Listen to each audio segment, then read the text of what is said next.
Episode 42 Aku bisa melihat segalanya. Xia Feng tersenyum pahit dan berkata, silakan. Dia sudah kembali ke Tiongkok. Proyek kerjasamanya dengan Shenyu Group belum dibatalkan. Dia menelepon Anda 3 kali setelah meninggalkan hotel malam itu, tetapi Anda tidak menjawab. Aku senang dia baik-baik saja. Aku akan bicara dengannya setelah pulang. Aku berutang penjelasan padanya. Xia Feng masih merasa sedikit bersalah. Lagi pula, ada kecurigaan bahwa dia telah memanfaatkan Shen Tutianyin dalam operasi ini untuk mencuri pedang Attila. Long Bing sedikit melengkungkan bibirnya, kamu benar-benar bijaksana dan penuh perhatian. Apa ada yang ingin kamu sampaikan padanya? Xia Feng berpikir sejenak dan menggelengkan kepalanya. Tidak.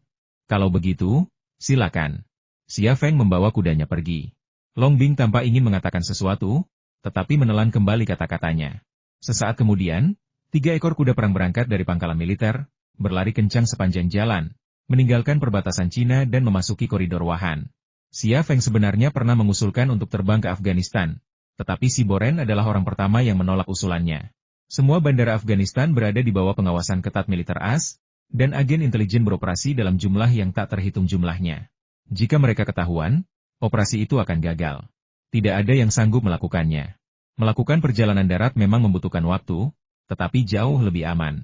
Rencana pengangkutan udara untuk peralatan pembangkit listrik tenaga air akan membutuhkan perencanaan dan persiapan yang cermat. Itu bukan sesuatu yang bisa dilakukan begitu saja. Di atas pasir tandus, 11 Lami dan Daiwetia berlari kencang di atas kuda, diikuti Xia Feng.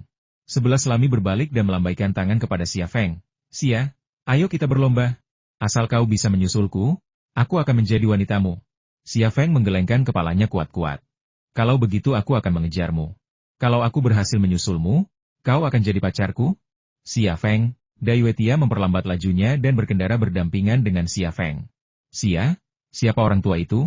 Xia Feng berpikir sejenak sebelum berkata, orang penting. Kalau kau masih mau bertanya, aku cuma bisa bilang kalau posisinya setara dengan Direktur CIA. Kau mengerti maksudku? Kamu jujur. Apa yang kamu bicarakan di pesawat? Dia menentang kepulangan para sandera dan pembangunan stasiun hidroelektrik untukmu, tapi aku terus mendesak, dan akhirnya dia setuju.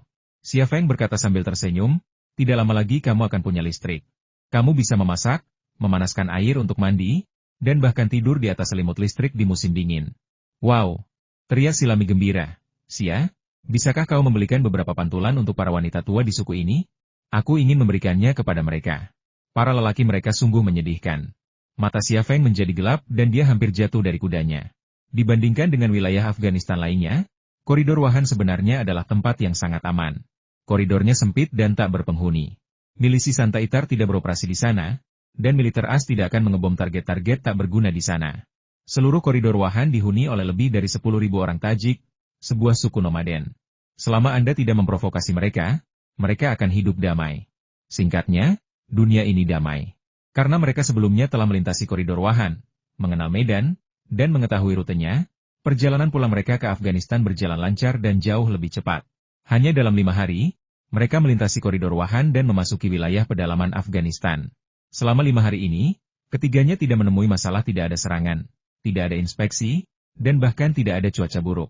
Saat malam tiba, ketiganya berkemah di sebuah oasis. Oasis itu kecil, dengan danau kecil yang dibatasi pohon poplar dan saksau. Cahaya bulan menembus pepohonan poplar dan danau, menciptakan cahaya keperakan berkilauan yang terasa tenang dan misterius. Setelah membentangkan selimut, mereka bertiga berkumpul untuk makan makanan kering dan minum air. Enak banget. Aku baru aja lewat sini terakhir kali, dan kali ini aku mau mandi. Setelah makan dan minum, 11 Lami menggandeng tangan Xia Feng dan berkata dengan antusias, Xia, ikut aku mandi. Mandi di gurun, aku jamin kamu gak akan pernah lupa rasanya. Kamu mandi dulu, aku mandi nanti. Xia Feng menolak dengan sopan. Si Rami begitu bersemangat dan tak terkendali sehingga ia, sebagai seorang pria, merasa malu dan risih. Kau ikut aku saja. Si Lami menggoyangkan lengan Xia Feng seperti gadis kecil manja. Kalau ada yang mengintip kita, kau bisa bantu aku mengusir mereka. Xia Feng tertawa dan berkata, ini gurun, di mana ada orang? Tidak ada yang punya ular. Bagaimana kalau ada yang menggigitku? 11 Lami terus mengguncang lengan Xia Feng. Aku paling takut ular. Mereka panjang, lunak, dan licin. Kalau ada yang melilitku, aku takut hanya dengan memikirkannya. Xia Feng, Daiwetia berkata perlahan, omong kosong apa yang kau bicarakan? Kau penangkap ular terbaik di suku kami. Bulan lalu, kau menangkap 20 ular, memanggang 15 ekor, dan menaruh 5 ekor di tempat tidur orang lain. Apa kau benar-benar harus menceritakan semua ini padaku? Kepala. Sirami menghentakkan kakinya, sangat tidak puas. Daiwetia mengabaikan ketidakpuasan Sirami dan berkata, Xia, lihat di sini. Sirami dan aku akan mandi, lalu kamu bisa mandi. Xia Feng mengangguk. Oke, tidak masalah. Silami, ayo pergi. Apa kamu tidak takut ular? Aku akan mandi bersamamu dan membantumu mengusir ular-ular itu, kata Daiwetia. Silami melengkungkan bibirnya dan berkata, Ketua, saya ingin menangkap ular, Anda tidak mengerti. Kedua wanita Hun berkulit putih itu berjalan menuju air, berbisik satu sama lain saat mereka berjalan, seperti sepasang saudara perempuan yang suka bertengkar. Xia Feng memperhatikan kedua perempuan itu berjalan menjauh, melewati hutan halosilon amodendron yang rendah dan jarang, lalu membuka pakaian di tepi air dan mandi. Cahaya bulan tampak putih, begitu pula mereka, sementara airnya sendiri berwarna biru langit. Pemandangan itu sungguh menakjubkan. Air beriak, begitu pula lengkungan mereka, terkadang menyerupai perbukitan, terkadang seperti bulan purnama bulan besar, bulan kecil, bulan yang menyilaukan. Kedua perempuan itu mandi sekitar 30 meter darinya. Tetapi bagi seseorang dengan jangkauan penglihatan lebih dari 4.000 meter, bukankah itu seperti para perempuan yang mandi tepat di bawah hidungnya? Silami masih cukup berbakat. Di usia semuda itu, dia sudah melampaui pemimpinnya. Sungguh menakjubkan. Dia begitu buruk, mungkinkah dia akan menjadi wanita pengoda di masa depan? Sambil mengagumi dan membandingkan, Xia Feng tiba-tiba berpikir aneh. Jika harus memilih perempuan untuk mandi bersamanya, ia akan memilih Silami tanpa ragu, bukan Otsuki Tia. Otsuki Tia terlalu licik, hatinya hanya tertuju pada suku, sementara Silami terlalu sederhana, dan bersamanya membuatnya merasa nyaman. Namun, dengan Otsuki Tia di dekatnya, ia tidak bisa mandi bersama Silami. Aku sudah berusaha keras untuk rukun dengan Daiwetia lah, dan dia cukup ramah. Setelah kembali ke suku kali ini, semua rencanaku seharusnya bisa terwujud. Tunggu, itu tidak benar. Entah kenapa, pikiran Xia Feng tiba-tiba aktif, dan ia memikirkan sesuatu yang terlewat. Aku membantu suku Hun Putih mengambil pedang Attila, dan Sirami meminta untuk memberikannya kepadaku sebagai hadiah paling berharga. Meskipun ini tampak seperti lelucon, reaksi Daiwetia sangat tenang. Ia menolak mentah-mentah dan sama sekali tidak peduli dengan Sirami maupun perasaanku. Sepanjang jalan, ia terus mencegah Sirami mendekatiku. Sebenarnya aku tidak berniat mendapatkan Sirami, dan bahkan jika ia mengizinkannya, aku tidak akan melakukannya. Tapi ia selalu waspada. Jika ia benar-benar menganggapku sebagai tamu paling berharga suku Hun Putih, bagaimana mungkin ia melakukan ini? Alasannya sederhana. Jika Otsuki Tia memperlakukannya sebagai tamu paling berharga, ia tak akan menghalangi Sirami untuk bersamanya, apalagi menghalanginya. Jika ia melakukannya, itu hanya menunjukkan satu hal, ia tidak mempercayai Sirami. Jika tidak ada rasa percaya, bagaimana mungkin ada kerjasama? Setelah memikirkannya, alis Xia Feng tiba-tiba mengerut, dan tatapannya beralih lagi ke Daiwetia dan Sirami di dalam air. Cahaya bulan lembut dan putih, dan wanita di bawah sinar bulan juga lembut dan putih. Otsuki Tia dan Sirami sedang berdebat tentang sesuatu, dan pertengkaran mereka menambah sentuhan ketidakharmonisan pada gambar yang indah ini. Jantung Xia Feng tergerak, dan mata kirinya berkedut sedikit, menatap bibir kedua wanita itu. Di dalam air, Silami memeluk dadanya dengan kedua tangan, dan tubuhnya yang sudah luar biasa besar itu menggembung ke depan, membuat orang-orang terkejut berlebihan. Ia cemberut dan berkata dengan nada tidak puas, Ketua, Xia orang yang sangat baik. Dia telah merawat kita dengan baik selama ini. Apakah Anda ingat ketika kita diserang oleh militer As? Dia melawan militer As sendirian dan membiarkan kita melarikan diri terlebih dahulu. Sekarang dia telah menemukan pedang suci Attila untuk kita. Tanpa bantuannya, kita tidak akan pernah menemukan benda suci kita seumur hidup ini. Berdasarkan dua hal ini, dia bukan hanya sahabat paling terhormat suku kita, tetapi juga pahlawan suku kita. Seorang wanita cantik cocok dengan seorang pahlawan. Aku ingin bersamanya. Apakah ada yang salah dengan itu? Kalimat ini masuk akal, kecuali kalimat terakhirnya. Namun, jika kalimat terakhirnya hilang, gayanya tidak akan sesuai dengan gaya Tongyan Haji. Otsuki Tia mengerutkan kening. Apa yang ada di pikiranmu cuma soal laki-laki? Bodoh. Sudah kubilang, kalau bukan dia, aku akan memberimu laki-laki manapun yang kau mau, sebanyak yang kau mau. Tapi dia satu-satunya yang tak bisa kita ajak berhubungan. Suku kita tak bisa berhubungan dengannya. Mengapa? Dia target militer AS. Entah kenapa, tapi ini Afghanistan. Kita tidak bisa melawan Amerika. Kalau kita terlibat dengannya, suku ini bisa jadi target militer AS. Kau mau itu terjadi? Lalu Anda memintanya untuk membangun pembangkit listrik tenaga air untuk kita? Tidak akan ada stasiun pembangkit listrik tenaga air. Apa maksudmu? Jangan tanya soal itu. Mulai sekarang, Jangan banyak bicara. Apakah Anda akan membebaskan orang-orang Cina itu? Saya punya keputusan sendiri tentang masalah ini, jadi jangan tanya saya. Oke, aku tidak akan bertanya lagi, dan aku tidak akan bicara lagi. Aku akan diam mulai sekarang. Kaulah pemimpinnya, dan kaulah yang berhak menentukan segalanya. Shirami menceburkan diri ke dalam air dengan marah. Ia seperti burung unta. Selama ia membenamkan kepalanya di dalam air, ia tidak akan khawatir. Dai Wetia melirik ke arah Xia Feng, tetapi malam itu redup dan yang dilihatnya hanyalah kabur. Ia sama sekali tidak bisa melihat Xia Feng. Ia tidak pernah menyangka bahwa meskipun ia tidak bisa melihat Xia Feng masih bisa melihat matanya dengan jelas. Mata Otsuki Tia tampak sedikit ragu-ragu dan sedikit ganas. Tatapan seperti itu langsung membuat hati Xia Feng mencelos. Kali ini perjalanan kembali ke Afghanistan berjalan lancar, tetapi saya tidak menyangka ini hanya fenomena yang dangkal. Dai Wetia tidak berencana membangun pembangkit listrik tenaga air di suku tersebut, dan ia bahkan tidak berniat melepaskan Tang Yuyan, Ning Jing, dan para ahli Tiongkok lainnya. Oleh karena itu, janjinya untuk mengizinkan Tang Yuyan menggali reruntuhan kota kuno selama sehari mungkin tidak akan terpenuhi. Apa yang ingin dilakukan oleh kepala suku perempuan itu? Hati Xia Feng tiba-tiba menjadi tegang, dipenuhi kekhawatiran dan kemarahan.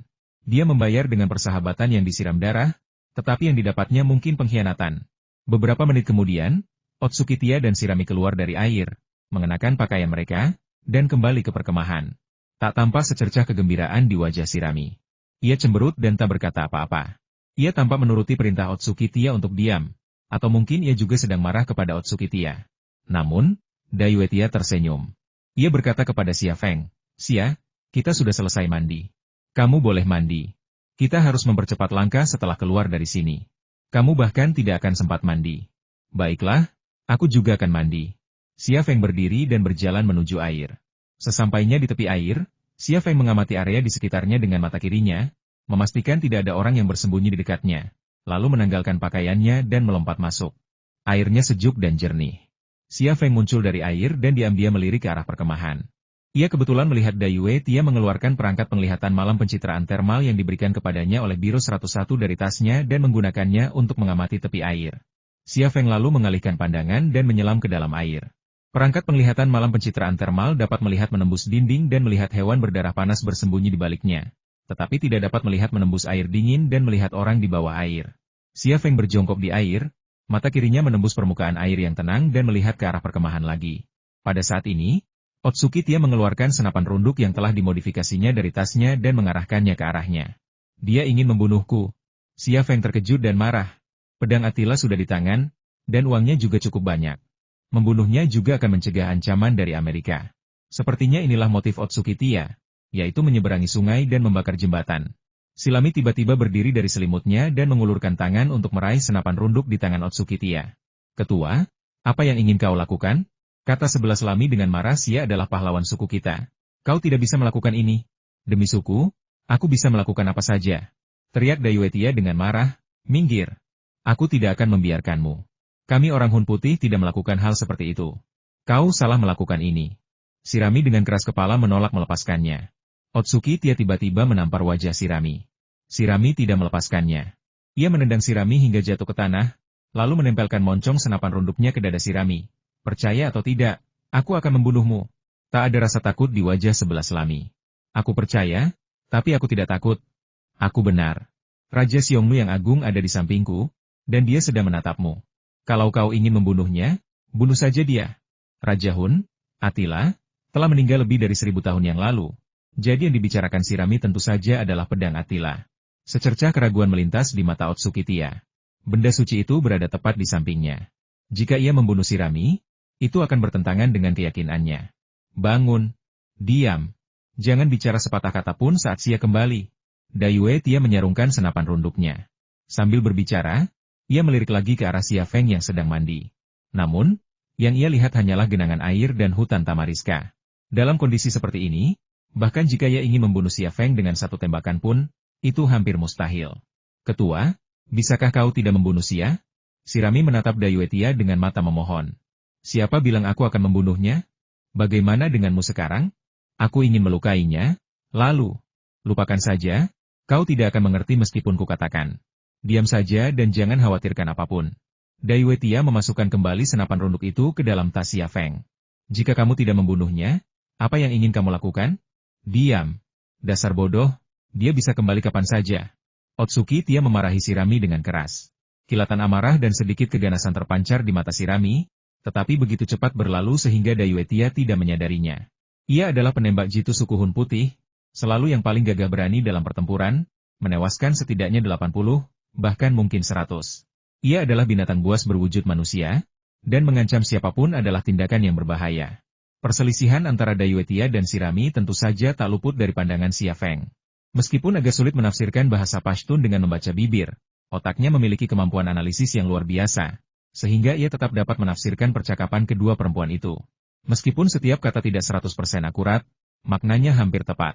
Otsuki Tia menyimpan senapan runduknya, yang berarti ia terbebas dari bahaya untuk sementara waktu. Ia keluar dari air, mengenakan pakaiannya, dan menuju ke perkemahan. Saat mendekati perkemahan, ia membungkuk dan mengambil sebuah batu dari tanah. Dari jarak dekat, peluangnya untuk mengenai kepala Otsuki Tia dengan batu itu jauh lebih tinggi daripada peluang Otsuki Tia untuk mengenainya dengan pistol, setidaknya karena ia lebih cepat. Dayue Tia tidak mengeluarkan pistolnya. Melihat Xia Feng kembali, ia tersenyum dan bertanya, "Xia, bagaimana perasaanmu?" Xia Feng tersenyum dan berkata, "Lumayan, airnya sangat sejuk. Sungguh anugerah dari surga bisa punya tempat seperti ini untuk mandi di gurun. Istirahatlah. Kita akan melanjutkan perjalanan dalam 4 jam dan berusaha mencapai suku Ika besok siang," kata Dayue Tia. "Baiklah, kalian tidur dulu. Aku baru mandi dan belum mengantuk. Aku akan berjaga dulu." Xia Feng kembali ke selimutnya dan mengeluarkan senapan runduknya untuk mengelapnya. Dengan pistol di tangan, dia tidak khawatir Tia Otsuki akan melakukan sesuatu yang berbahaya padanya. Otsuki Tia tidak bertingkah aneh. Ia tidur terbungkus selimut dan pakaiannya. Shirami menatap Dayue Tia, lalu Xia Feng, seolah ingin mengatakan sesuatu. Tetapi setelah ragu cukup lama, dia tidak bisa mengucapkan sepatah kata pun. Xia Feng melihat reaksi Shirami dengan sempurna. Meskipun Shirami tetap diam, ia sama sekali tidak menyalahkannya. Shirami tidak hanya membelanya, tetapi bahkan mempertaruhkan nyawanya untuk menghentikan Dayue Tia menembaknya. Tindakan Shirami ini sungguh mengesankan. Lagi pula, Shirami juga anggota suku Xiongnu Putih. Ia tidak bisa berharap Shirami mengkhianati pemimpinnya dan sukunya. Waktu berlalu dengan tenang, dan hati Xia Feng penuh dengan pikiran. Semua tanda menunjukkan bahwa Dayue Tia tidak akan pernah mau bekerja sama denganku lagi. Dia tidak akan melepaskan Tang Yuyan dan Ning Jing. Juga tidak akan mengizinkanku memasuki reruntuhan kota kuno untuk menggali harta karun. Dia bahkan mungkin akan menjualku kepada Amerika demi perdamaian suku dan keuntungan yang lebih besar. Membunuhnya sekarang mudah bagiku, dan aku juga bisa menghilangkan bahaya tersembunyi dari pengkhianatannya. Tapi, jika aku membunuhnya, apa yang akan terjadi pada Tang Yuyan dan Ning Jing? Akankah Shirami bertarung denganku? Apakah aku masih bisa memasuki reruntuhan kota kuno untuk menggali harta karun? Pikiran demi pikiran muncul dan tenggelam dalam benak Xia Feng, membuatnya tak bisa tenang. Ia tak bisa membunuhnya. Dan jika ia terus bersama Otsuki Tia, ia akan berada dalam bahaya besar lagi. Pada saat itu, ia tak hanya tak bisa menyelamatkan para sandera dan kemudian menggali harta karun, tetapi bahkan keselamatannya sendiri pun tak akan terjamin. Ia belum pernah menghadapi situasi seperti ini sebelumnya, dan itu membuatnya pusing. Mata Dayue Tia terbuka sedikit dan mengamati gerakan Xia Feng. Meskipun gerakannya hampir tak terlihat, Xia Feng tetap menyadarinya. Ia berdiri dengan tenang, melihat sekeliling, berpura-pura mengamati sekelilingnya. Otsuki Tia tampak lega, dan seringai yang nyaris tak terlihat muncul di sudut mulutnya. Setelah beberapa saat, 11 Lami bangkit dari selimutnya dan berjalan menuju Xia Feng. "Xia, pergilah beristirahat, aku akan berjaga." "Belum lama, kamu harus tidur lebih lama," kata Xia Feng. "Aku tidak bisa tidur, kamu tidur saja." Shirami memegang AK-47-nya, tampak tertekan. Xia Feng berpura-pura tidak tahu dan bertanya dengan ragu. "11 Lami, siapa yang membuatmu tidak bahagia?" Shirami melirik Dayue Tia dan mendengus dingin. "Ya?" Otsuki Tia tiba-tiba terbangun dan menyela Shirami. "Apa yang kamu bicarakan?" "Tidak ada apa-apa." Shirami berkata dengan tidak senang. Xia Feng tersenyum dan berkata, 11 Lami juga baru saja bangun dan akan menggantikanku." Dayue Tia berkata, "Lupakan saja. Sepertinya kita semua belum mengantuk. Ayo kita lanjutkan perjalanan kita. Dengan begini, kita bisa kembali ke suku lebih awal." "Ketua," Shirami ragu-ragu untuk berbicara, seolah-olah dia khawatir sesuatu yang buruk akan terjadi.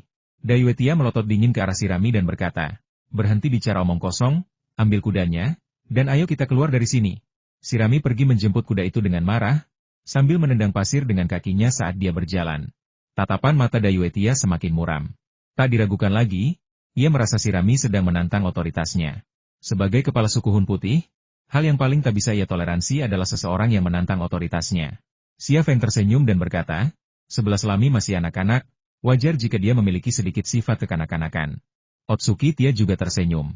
Menurutku dia juga imut, tapi terkadang dia bisa sangat menyebalkan. Baiklah, sudahlah, kita berkemas, dan lanjutkan perjalanan kita. Pada saat ini, 11 Lami membawa 2 kuda, miliknya dan Xia Feng, tetapi bukan milik Dayutia. 11 Lami menyerahkan kendali kuda Xia Feng kepada Xia Feng dan berkata dengan nada kasar, "Ketua, saya tidak bisa menuntun 3 kuda. Anda bisa menuntun kuda Anda sendiri." "Tidak masalah." Otsuki Tia berjalan menuju pohon poplar tempat kudanya diikat. Saat ia berbalik hendak pergi, Xia Feng melihat sekilas amarah di matanya. Si Lami jelas-jelas telah membuatnya marah. Xia Feng berkata dengan nada khawatir 11 Lami, "Kenapa kau menyinggung pimpinanmu? Dia kan pimpinanmu. Kalau kau membuatnya marah, kau akan mendapat masalah di masa depan." "HMPH." Si Rami meludah ke tanah. "Aku menghormatinya dan mendengarkannya dalam segala hal, tapi dia tak pernah menganggapku serius. Setiap kali ada yang menyerbu suku, aku langsung maju ke depan, tapi dia tetap memperlakukanku seperti anak kecil. Percayalah, kalau bukan karena aku, dia pasti sudah dibunuh oleh para pesaingnya sejak dulu. Aku membunuh para pesaingnya, dan dia menjadi kepala suku, tapi sekarang dia memperlakukanku seperti orang bodoh." Sebenarnya ada rahasia tersembunyi seperti itu? Xia Feng dipenuhi rasa ingin tahu dan hendak bertanya, tetapi Dayuetia telah membawa kuda itu kembali, jadi dia dengan bijak menutup mulutnya. "Ayo pergi." Dayuetia melompat ke atas kuda dan melirik Shirami dengan tatapan mengancam. Jelas, ia baru saja mendengar keluhan Shirami. Xia Feng dan Shirami juga melompat ke atas kuda mereka, lalu mengikuti Dayuetia mengelilingi oasis dan menuju ke suku Ika. Terakhir kali mereka bertiga melewati suku Ika, suku Pashtun dengan populasi lebih dari 10.000 orang dan pasukan bersenjata yang terdiri dari beberapa ratus orang. Dayuetia memiliki hubungan baik dengan kepala suku, Abu Tulu, dan telah dengan mudah melewati wilayah Ika, bahkan mendapatkan beberapa perbekalan. Kali ini, kembali ke Xiongnu Putih, ia masih harus melewati suku Ika, tetapi Xia Feng sudah dipenuhi kecemasan. Jika Dayuetia mendapat dukungan dan bantuan dari suku Ika, dan ingin menyerangnya di sana, ia akan berada dalam bahaya besar. Sialan, aku tidak bisa membunuhnya, dan mengikutinya itu berbahaya dan pasif. Bagaimana mungkin aku menghadapi makhluk merepotkan seperti itu? Xia Feng sangat marah. Dia bahkan ingin berbalik dan kembali menjalankan misinya. Tetapi ketika dia memikirkan Tang Yuyan dan Ning Jing yang masih terjebak di suku White Hun, dan agen Biro ke-101 yang mengorbankan nyawa mereka saat menjalankan misi, dia tidak dapat mengeraskan hatinya. Aku harus memikirkan caranya. Aku harus menyelesaikan masalah ini sebelum memasuki suku Ika. Tapi apa boleh buat? Xia Feng memeras otaknya untuk mencari solusi. 11 Lami melambat dan berjalan berdampingan dengan Xia Feng. Ia merendahkan suaranya dan berkata, "Xia, kembalilah dan berhentilah memikirkan teman-temanmu." Di bawah sinar bulan, wajah bayi Shirami penuh dengan kecemasan dan kemarahan. Xia Feng tahu apa yang membuatnya cemas dan marah, tetapi ia berpura-pura tidak tahu. Ia menyeringai dan berkata, "Aku bukan tipe orang yang mudah menyerah pada teman-temanku." "Kau bodoh. Kau tidak tahu apa yang akan kau hadapi." Shirami memelototi Xia Feng dengan cemas. Ada sesuatu yang memikat pada ekspresinya yang cemas dan marah. Melihat wajah kekanak-kanakannya yang menawan dan area dadanya yang luar biasa besar, Xia Feng tiba-tiba mendapat ide dalam benaknya, dan sebuah solusi yang sebenarnya bukan solusi muncul di benaknya. "Aku ingin bersamamu." Xia Feng tersenyum, tatapannya lembut. "Bukankah kita sedang berkencan? Kau melepaskanku. Apa kau tidak ingin bersamaku?" Tiba-tiba rona merah muncul di wajah bayi Shirami. "Tentu saja aku mau. Kau pahlawanku.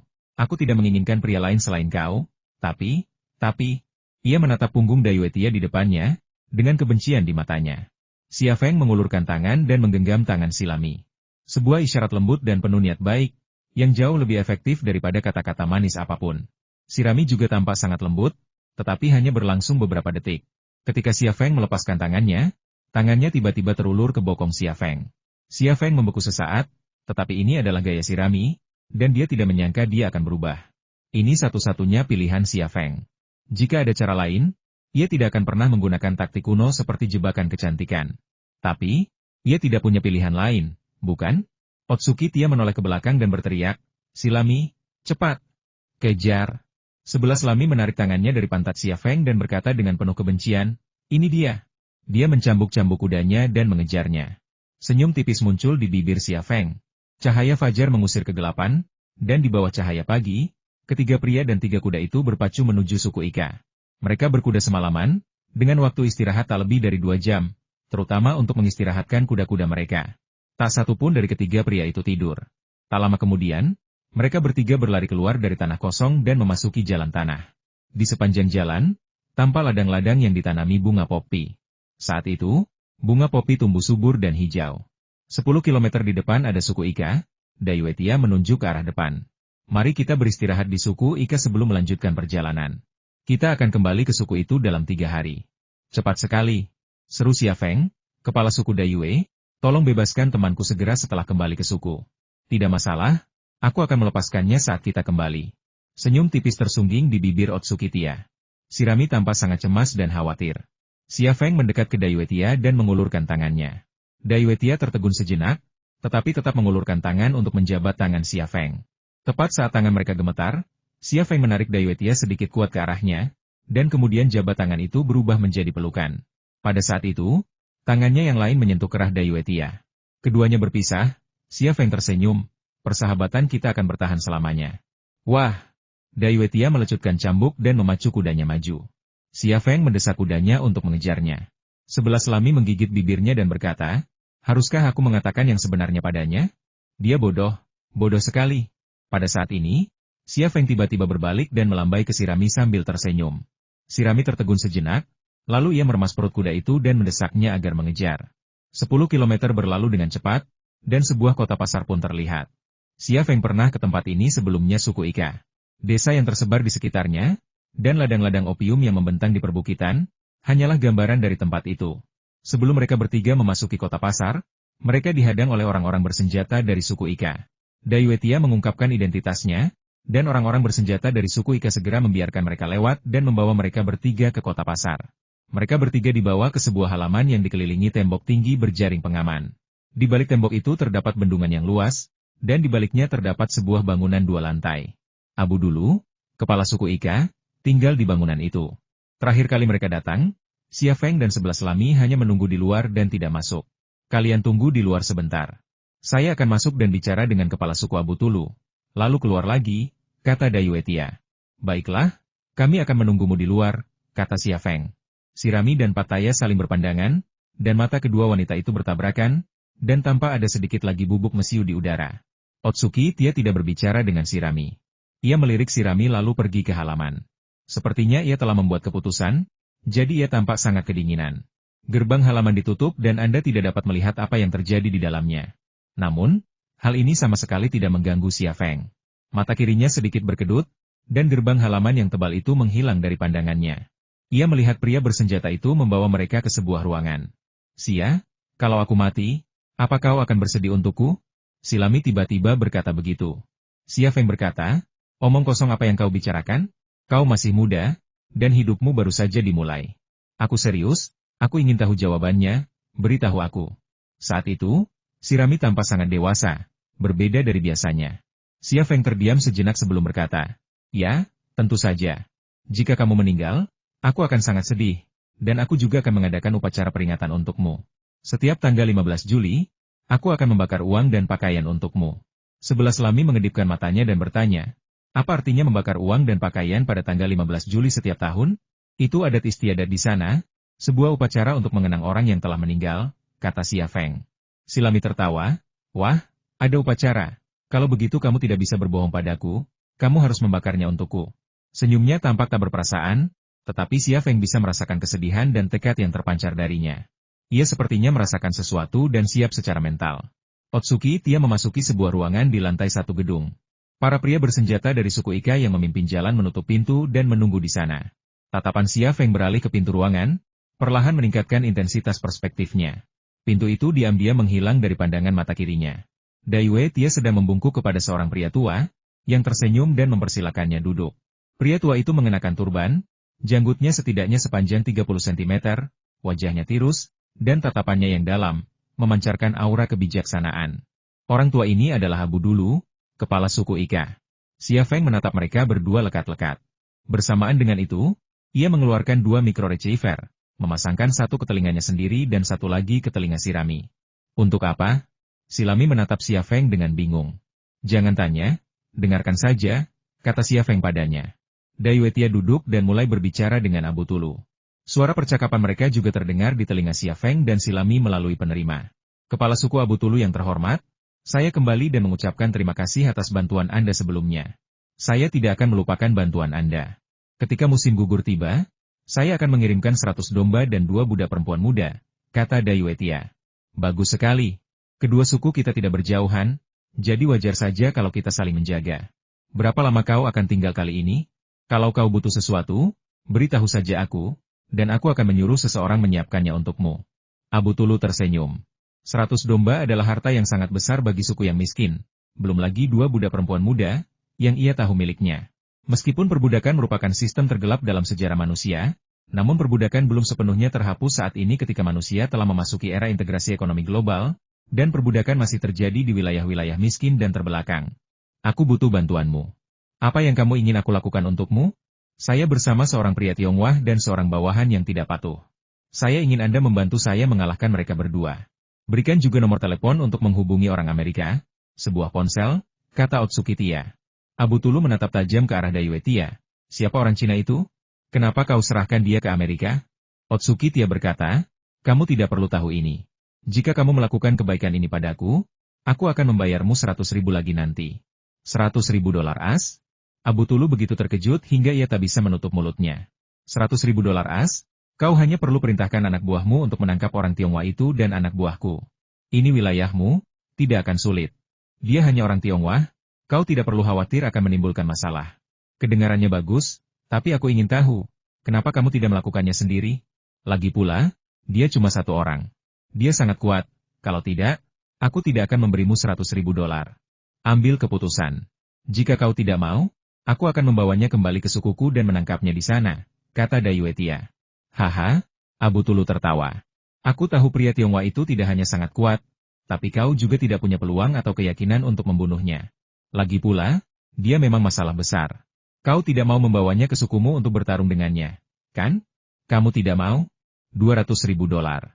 Setuju. Otsuki Tia menambahkan, tapi aku punya satu syarat bunuh bawahanku yang tidak patuh. Tidak masalah, tapi aku akan memutuskan bagaimana bawahanmu akan mati. Senyum aneh muncul di sudut mulut Abu Tulu. Mungkin tidak banyak pria di dunia ini yang bersedia menembak gadis berwajah bayi seperti Silami, bukan? Di gerbang, Xia Feng menarik pandangannya. Si pengoda Otsuki Tia itu ingin membunuhku, Silami sangat marah. Xia Feng tiba-tiba mencondongkan tubuh ke depan dan mencium bibir Sirami. Tetapi hanya sesaat, menghalangi suaranya sebelum melepaskannya. Ia menarik Sirami ke arah kuda perang di sisi lain tembok. 2 pria bersenjata dari suku Ika berdiri di samping 3 kuda perang. Salah satu dari mereka berteriak, apa yang ingin kalian lakukan? Ayo kita pergi berkuda. Xia Feng melepaskan tangan Silami dan berjalan cepat. Setiap detik sangat berharga sekarang. Seorang pria bersenjata berkata siapa yang mengizinkan. Sebelum dia bisa menyelesaikan kata-katanya, Xia Feng tiba-tiba menyerbu ke depan, dan meninju pria bersenjata itu di arteri karotis dengan pukulan yang keras seperti paku. Pria bersenjata lainnya akhirnya bereaksi dan buru-buru melepaskan AK-47 dari bahunya. Namun, ia masih terlalu lambat, dan Xia Feng langsung menerjangnya, menghantam pelipisnya dengan pukulan yang sama kerasnya. Orang-orang bersenjata dari 2 suku Ika jatuh ke tanah hampir bersamaan. Silami membuka mulutnya lebar-lebar. Ia sebenarnya berencana untuk bertindak. Ia sudah mengeluarkan belati yang tersembunyi di ikat pinggangnya. Tetapi begitu ia mengeluarkan belati itu, kedua target langsung dihabisi oleh Xia Feng dalam waktu kurang dari 2 detik. Naik kuda. Xia Feng melompat ke atas kuda. Silami tidak ragu kali ini. Ia melompat ke punggung kuda, merapatkan kakinya ke perut kuda, dan mengikuti Xia Feng keluar kota. Di dalam ruangan bangunan kecil itu, Dayuetia berdiri dan berkata, Kepala Abu Tulu, kita bisa bertindak sekarang. Ini sangat sederhana. Abu Tulu bertepuk tangan. Orang-orang bersenjata suku Ika yang berjaga di pintu membuka pintu dan berdiri diam di depan pintu, menunggu instruksi sang kepala suku. Minta beberapa orang untuk menurunkan 2 orang di pintu, kata Abu Tulu. Ya. Orang-orang bersenjata dari suku Ika berbalik dan berjalan menuju pintu. Senyum sinis tersungging di bibir Dayuetia. Silami, jangan salahkan aku. Aku melakukan ini demi suku. Kalau kau mau menyalahkan seseorang, salahkan dirimu sendiri karena bersikap keras kepala. Seharusnya kau tidak jatuh cinta pada Xia itu, dan seharusnya kau tidak menantang otoritasku. Pria bersenjata yang melaksanakan perintah itu segera berjalan ke pintu. Ia mengulurkan tangan untuk membuka pintu, tetapi tidak ada seorang pun di luar. Ia kemudian melihat ke sisi tembok dan melihat 2 pria bersenjata suku yang telah pingsan. Mereka lari. Teriak orang-orang bersenjata yang melaksanakan perintah itu. Apa? Otsuki Tia bergegas keluar ruangan, Wajahnya sangat muram. Abu Tulu pun berlari keluar dan berteriak, "Kumpulkan semua orang segera dan bawa mereka berdua kembali kepadaku." Beberapa menit kemudian, pasukan bersenjata suku Ika keluar dengan kekuatan penuh. Di jalan tanah, truk pickup, SUV, kuda, ratusan pria, ratusan senjata. Semuanya mengejar hanya 2 orang. Di tengah semua pengejar ini, seorang wanita, Otsuki Tia, bergegas ke garis depan. Ia tak diragukan lagi yang paling cemas di antara ratusan orang itu, karena kudanya lah yang ditunggangi Shirami. Kuda itu tidak penting. Yang penting adalah barang bawaan kuda itu berisi pedang Attila. Mencuri ayam tapi kehilangan nasi adalah satu-satunya keuntungan. Beginilah perasaan Dayue Tia saat ini. Ia berharap bisa memenggal kepala Shirami. Karena mereka telah berlari beberapa menit di depan.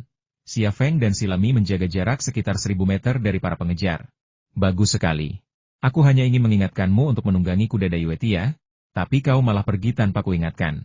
Xia Feng berkata dengan keras sambil memacu kudanya. Shilami terkekeh, aku selalu pintar. Xia Feng berpikir, ini sungguh sulit dikatakan. Naiklah ke gunung. Shilami memacu kudanya keluar dari jalan tanah di pedesaan dan berlari menuju puncak gunung di sepanjang jalan setapak yang membelah ladang bunga poppy. Xia Feng mengikutinya dari jalan tanah.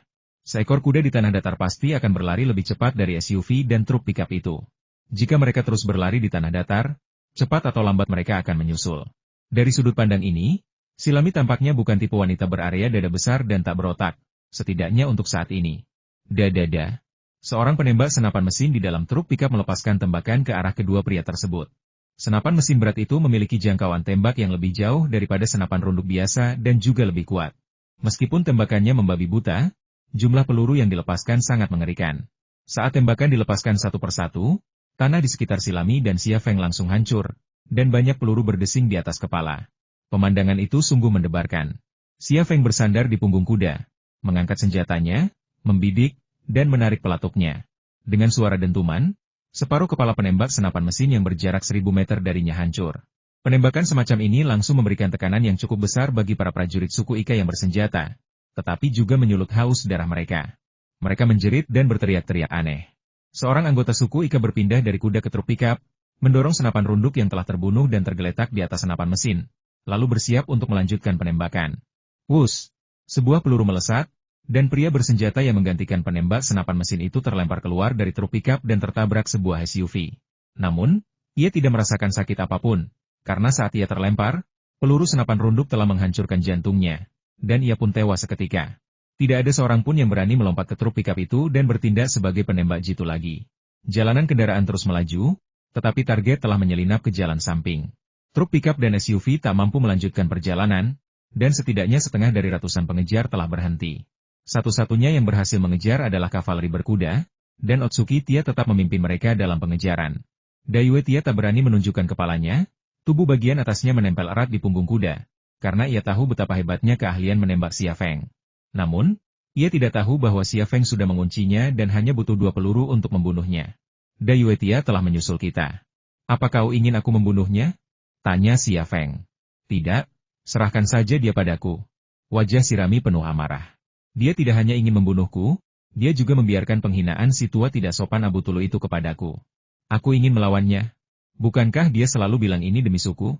Dia selalu menganggap dirinya sebagai kepala suku. Aku ingin mengambil semuanya darinya. Akulah kepala sukunya. Baiklah, aku serahkan padamu. Xia Feng tersenyum. Pengkhianatan dan pelanggaran kepercayaan Dayue Tia merupakan hal yang mengerikan baginya, menempatkannya dalam posisi yang sulit. Alasannya sederhana, para sandera masih bersama suku Hun Putih, dan benda-benda yang perlu digalinya juga masih ada. Jika ia membunuh Dayue Tia, para sandera akan mati. Dan ia tidak akan memiliki kesempatan untuk menggali apapun. Menghadapi situasi yang begitu mengerikan, rencananya untuk merespons tidaklah konvensional menunjukkan dukungannya kepada Shirami, memberitahu Shirami wajah asli Dayue Tia, dan kemudian mendukung Shirami untuk menggantikan Dayue Tia. Suku Hun Putih adalah suku yang hampir primitif. Kekuasaan mereka jelas tidak diwariskan melalui pemilihan umum, melainkan melalui duel antar orang-orang paling bergengsi. Ia membantu suku Hun Putih merebut kembali pedang Attila, dan dengan pedang ini, yang melambangkan kekuasaan tertinggi Raja Hun, di tangan Shirami, prestise dan pengaruhnya terbukti dengan sendirinya. Hanya dengan pedang Attila, ia memiliki modal untuk menantang posisi Dayue Tia. Setelah Shirami menjadi kepala suku Hun Putih, sandera apa yang tidak bisa ia selamatkan? Apa yang tidak bisa ia gali? Bahkan jika ia mengemudikan bulldozer selama setahun, apalagi sehari, Sirami mungkin tidak akan keberatan dan bahkan akan membantunya membersihkan mobil. Ini adalah rencana tanggapan Xia Feng, dan sejauh ini berjalan lancar. Lereng bukit tepat di depannya, gersang, berbatu, dan hanya ditumbuhi sedikit pepohonan. Xia Feng sangat puas dengan medan seperti ini, karena dengan jangkauan pandang yang luas, ia dan senapannya membentuk batas yang tak tertembus. Selama ia berada di titik yang tinggi, ia bisa menembak target manapun yang berani menyerbu. Di kaki lereng, Xia Feng dan Silami menurunkan barang bawaan mereka, turun dari kuda, dan sambil melihat tas-tas mereka, mereka mulai mendaki kembali lereng. Ketika mereka mencapai sekitar 350 meter, Dai Wetia dan para pengejarnya tiba di kaki lereng. Saat itu, Xia Feng telah memilih posisi penembak jitu. Silami juga memegang senapan yang dilengkapi peluncur granat. Senapan ini juga disediakan oleh Divisi 101 untuk Xia Feng. Selain senapan ini, mereka berdua juga membawa banyak senjata ampuh dan canggih. Para prajurit suku Ika yang bersenjata segera melancarkan serangan. Bagi mereka, sekuat apapun Xia Feng dan 11 Lami, mereka hanyalah 2 orang. Mereka memiliki keunggulan jumlah yang mutlak, dan hanya masalah waktu sebelum mereka dapat menangkap atau membunuh mereka. Bang! Sebuah tembakan terdengar di lereng bukit, dan pemuda bersenjata yang berlari paling depan dan paling aktif tertembak di kepala, otak dan darahnya berceceran di tanah. Dadada! Bang! Bang! Bang! Orang-orang bersenjata dari suku Ika membalas tembakan, tetapi pada jarak lebih dari 300 meter, senjata di tangan mereka tidak dapat menimbulkan ancaman apapun terhadap Xia Feng dan Sirami. Bom mereka dengan roket. Seorang pemimpin suku bersenjata memerintahkan anak buahnya. Seorang peluncur roket parubaya muncul dengan peluncur roket 105 mm buatan Soviet, tetapi sebelum dia dapat menembakkan roket itu, sebuah peluru terbang dari puncak bukit dan membuka lubang seukuran kepalan tangan di dahinya. Sialan! Siapa orang itu? Pemimpin suku bersenjata itu terkejut dan marah. Seorang militan suku pergi mengambil peluncur roket. Saat ia melakukannya, sebuah granat jatuh dari langit. Boom! Sebuah ledakan melemparkan pecahan batu dan pecahan peluru ke segala arah, merobohkan beberapa orang. Namun, ini hanyalah awal dari situasi yang mengerikan. Kurang dari sedetik kemudian, roket itu juga meledak, dan bola api meletus di kaki gunung. Lebih dari 20 orang terdampak, banyak yang tewas atau terluka oleh pecahan peluru. Tentu saja, Sirami yang meluncurkan granat itu. Ia seorang penembak jitu dan pejuang paling tangguh dari suku Hun Putih. Jadi ia tentu tidak akan membiarkan Xia Feng bertarung sendirian dalam situasi seperti itu. Jangkauan peluncur granatnya tidak lebih dari 300 meter, tetapi dari tempatnya di lereng bukit, ia cukup memiringkan peluncur dan menembakkan granat ke atas kepala para prajurit. Beberapa menit setelah pertempuran dimulai, suku Ika menderita kerugian besar. Namun, mereka tidak mundur. Sebaliknya, mereka memanfaatkan bebatuan yang tersebar di lereng bukit untuk memanjat, memperpendek jarak. Sementara itu, para penembak jitu suku ikut bergabung, menyerang Xia Feng dengan senapan runduk mereka.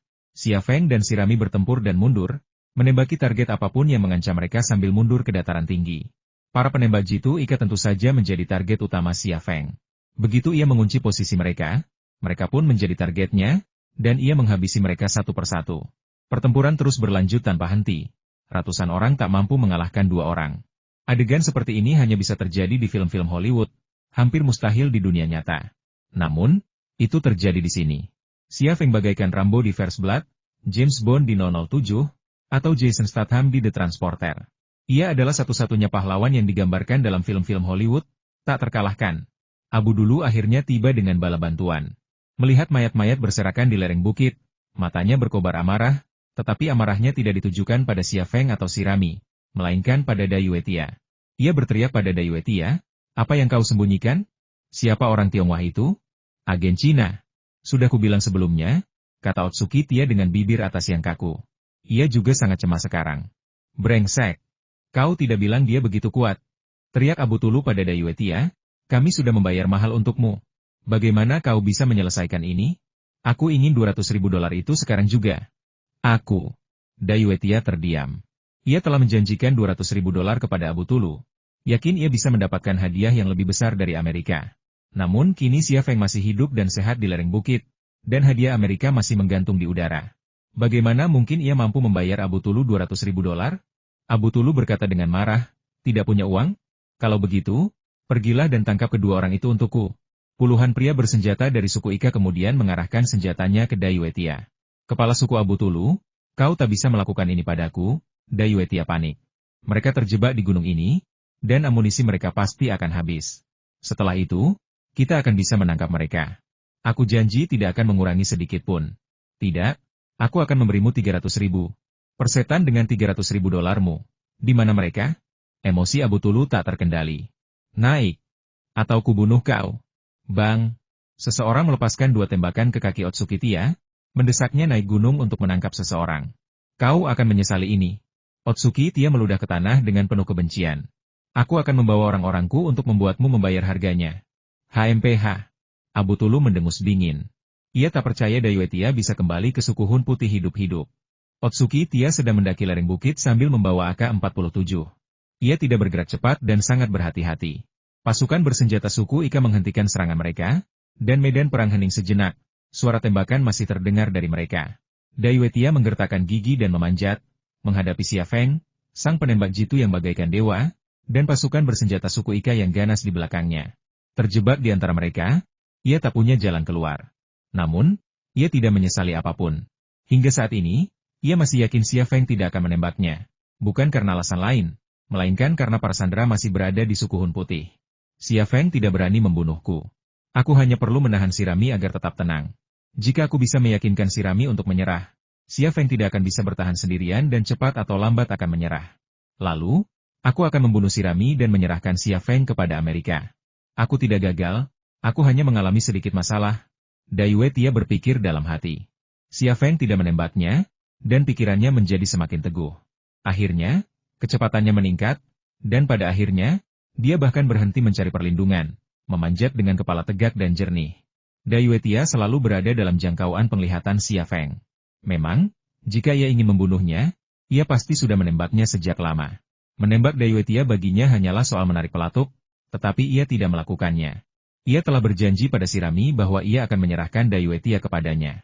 Berani sekali dia. Apa dia pikir kita tidak berani menembaknya? Shirami sangat marah. Ia melepaskan beberapa tembakan ke arah Daiwetiya yang mendekat.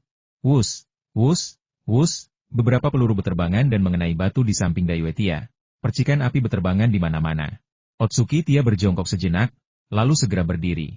Ia berteriak, "Shilami, apa yang kau lakukan? Kenapa kau lari?" 11 Lami juga berdiri dan meludah ke tanah. "Kau ingin membunuhku dan Xia. Bagaimana mungkin aku hanya berdiri di sana dan menunggu kau membunuhku? Siapa bilang aku ingin membunuhmu? Apa itu Xia?" Teriak Daiwetiya, "Dia bohong padamu. Bagaimana mungkin aku membunuhmu? Kau penembak jitu suku kami. Aku sangat menghargaimu dan menganggapmu adikku. Jangan dengarkan omong kosongnya. Aku tidak akan pernah membunuhmu." Shilami hendak mengungkapkan bagaimana ia tahu Daiwetiya ingin membunuhnya. Tetapi Xia Feng memberinya tatapan yang membuatnya terdiam. Setelah lolos dari sini, ia benar-benar terpesona oleh Xia Feng. Ia akan melakukan apapun yang dikatakan Xia Feng. Namun, Daiwetiya yakin lobi yang memecah belahnya berhasil. Sambil melangkah maju, ia berkata, "Shilami, kalau kau letakkan senjatamu sekarang, aku tidak akan menuntut pertanggungjawaban. Kita masih bisa menjadi saudara yang baik seperti dulu." Setelah jeda, ia berkata lantang, "Xia, kau salah paham. Aku tidak tahu kenapa kau kabur. Kukatakan padamu, kalau kau menyerah sekarang, aku tidak akan menuntut pertanggungjawaban, dan kesepakatan yang kita buat sebelumnya tetap berlaku. Tidakkah kau ingin menyelamatkan temanmu? Letakkan senjatamu. Aku akan menjelaskannya kepada orang-orang suku Ika, dan mereka tidak akan menyakitimu." Di lereng bukit, Xia Feng mencibir, "Aku benar-benar salah menilaimu. Kepala sukumu sungguh tak tahu malu. Bahkan sampai sekarang, dia masih menolak untuk bertobat dan mencoba memancing kita ke kematiannya. Biarkan aku membunuhnya." Shilami tak kuasa menahan diri lagi. Semakin banyak Daiwetiya bicara, semakin ia merasa jijik. Daiwetiya yang malang tidak tahu Xia Feng telah menyadapnya, dan Shilami telah mengetahui percakapan rahasianya dengan Abu Tulu. "Xia Feng." Daiwetiya berhenti sekitar 20 meter dari mereka berdua. Ia perlahan meletakkan AK-47 di kakinya dan berteriak, "Ayo bicara." Xia Feng berdiri dan berkata dengan dingin, "Apalagi yang harus kita bicarakan?" Daiwetiya berkata terus terang, "Tidakkah kau ingin menyelamatkan teman-temanmu dan orang-orang Tionghoa itu? Kembalikan barang-barang itu kepadaku, dan aku akan segera menghubungi orang-orang di suku untuk membebaskan teman-temanmu dan orang-orang Tionghoa itu." Xia Feng tertawa. "Suku Xiongnu putih bahkan tidak punya satu ponsel pun. Bagaimana kau bisa menghubungi mereka? Bahkan di jam segini, kau masih berbohong. Aku malu padamu. Katakan padaku, kenapa kau melakukan ini? Apa kau tidak takut aku akan kembali dan membunuh semua sandera?" Otsukitiya tidak menjelaskan, tetapi memberikan ancaman yang lebih keras. "Kau tak punya harapan. Kau tak layak menjadi kepala suku Hun Putih, kata Xia Feng. Silami pun membuang pistol di tangannya, dan sebuah belati tajam muncul di tangannya. Ia berjalan menuju Dai Wetia dan berkata, "Ketua, ini terakhir kalinya aku memanggilmu ketua. Lawan aku." Dai Wetia tiba-tiba menyadari sesuatu. Ia mencibir, "Duel? Apa kau pikir kau pantas berduel denganku? Kau ingin menggantikanku? Ayo kita kembali ke suku dan bicarakan ini. Sekarang, aku perintahkan kau untuk menangkap Xia Feng." PTSH. Itulah tanggapan Shirami. Otsuki Tia tiba-tiba membungkuk untuk meraih pistol itu. Bang! Sebuah peluru tiba-tiba melesat, dan AK-47 yang Otsuki Tia letakkan di atas batu langsung terkena dan terlempar. Jika kau mencoba merebut pistol itu lagi, peluru berikutnya akan mengenai kepalamu. Suara Xia Feng terdengar dingin. Dai Wetia tidak berani bergerak. Ia yakin Xia Feng akan menembaknya. Sepanjang perjalanannya, Xia Feng telah membunuh puluhan, bahkan ratusan. Ia telah menyaksikan Xia Feng membunuh tanpa berkedip. Pada saat ini, Xia Feng tiba-tiba berteriak dari lereng bukit. "Dengar, orang-orang suku Ika. Aku akan menggandakan 200.000 yang dijanjikan Dai Wetia sebagai kompensasi. Uang ini akan dibayarkan kepada kalian oleh kepala suku baru Xiongnu Putih, Shirami." Sebelah Selami tertegun sejenak dan buru-buru berkata, "Aku tidak punya uang. 400.000 dolar as, kau tidak akan bisa mendapatkan sebanyak itu bahkan jika kau menjualnya padaku." Xia Feng mengangkat bahu, tak bisa berkata-kata. Ia merasa terkadang kepala sebelah Selami sangat tajam, tetapi terkadang dadanya lebih cerdas daripada kepalanya. Untungnya, suaranya tidak keras, dan orang-orang di bawah gunung tidak dapat mendengarnya sama sekali. Tak lama kemudian, terdengar suara dari kaki gunung. Suara Abu Tulu, "Dengan apa kau akan membayar?" Xia Feng berbisik kepada sebelah Selami. "Katakan pada mereka untuk membayarnya melalui transfer bank. Kalau mereka punya peralatannya, kamu bisa membayarnya kapan saja. Tapi aku tidak. Aku akan memberikannya padamu." Xia Feng tidak mengucapkan kata idiot sama sekali. Ketika sebelah Selami mendengar bahwa Xia Feng yang membayar, ia langsung merasa berani dan berteriak, "Saya akan membayarmu melalui transfer bank. Selama kamu punya peralatannya, kamu bisa membayar kapan saja. Kau kepala suku Shirami. Kita berteman. Tunggu, aku akan mengirim seseorang untuk mengambil peralatannya." Suara Abu Tulu terdengar seperti mengakui identitas Shirami. Tidak ada jejak darah di wajah Otsuki Tia, dan matanya sangat dingin.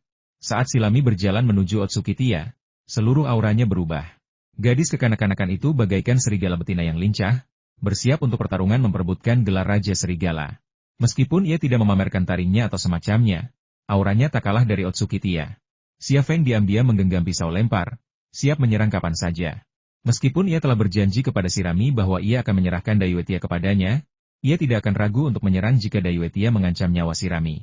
Shirami menuntut duel yang adil, karena itu adalah tradisi Xiongnu Putih, tetapi ia tidak membutuhkannya.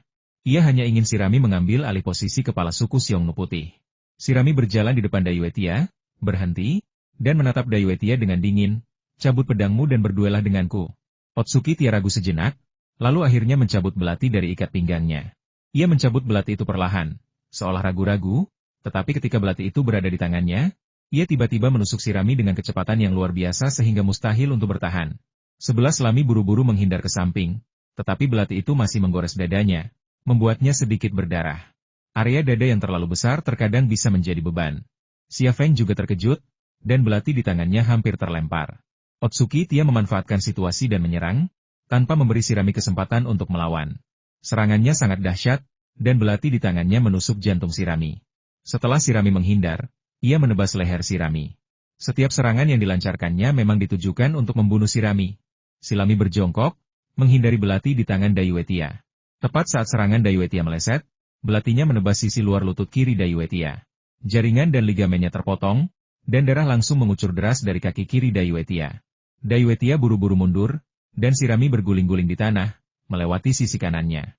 Saat mereka lewat, belati di tangan Shirami dengan cepat memotong ligamen kaki kanan Dai Wetia. Pertarungan belum berakhir, tetapi Xia Feng sudah jauh lebih santai. Ia telah melihat bahwa kemampuan bertarung Shirami jauh lebih unggul daripada Dai Wetia, dan rasa malunya sebelumnya hanya karena serangan diam-diam Dai Wetia. Kedua perempuan itu bertarung di lereng bukit. Kaki Otsuki Tia terluka, dan kelincahannya menurun drastis. Dalam sekejap mata, beberapa luka lagi muncul di sekujur tubuhnya. Darah membasahi pakaiannya, dan ekspresinya semakin mengerikan. "Bunuh aku dan kau akan dieksekusi." Dai Wetia yang berantakan tampak gila. "Aku ketua. Kau bukan. Kalau aku membunuhmu, akulah pemimpinnya." Silami menerjang maju, belati di tangannya bagai ular berbisa, melesat ke kiri dan ke kanan. Setiap jeda pasti akan memicu aliran darah dan membuat luka di tubuh Dayutia. Setelah beberapa pertarungan, Otsuki Tia jatuh berlutut, menopang dirinya di tanah dengan tangan kanannya memegang belati. Shirami berputar di belakang Dayuetia dan menaruh belati di tangannya ke leher Dayuetia. Silami, jangan, aku salah, aku menyerah. Sambil berbicara, Dayuetia diam-diam mengangkat tangan kanannya, dan ujung belati itu pun mengarah ke Shirami. Xia Feng hendak memberi peringatan ketika Shirami tiba-tiba menarik tangannya, dan aliran darah tiba-tiba menyembur keluar dari leher Dayuetia seperti air mancur. Silami menendang tubuh Otsuki Tia ke tanah dan meludahinya. Kau hanya bisa menggunakan trik ini sekali. Aku selalu bilang aku pintar, tapi kau selalu mengabaikannya. Dasar brengsek. Xia Feng, dengan kematian Dayuetia, semua masalah terselesaikan. Dengan Silami menjadi kepala suku Hun Putih, Xia Feng tidak lagi mengkhawatirkan keselamatan Tang Yuyan, Ning Jing, maupun para ahli Tiongkok. Dan soal izin menjelajahi reruntuhan kota kuno, bukankah Silami akan memenuhi tuntutannya?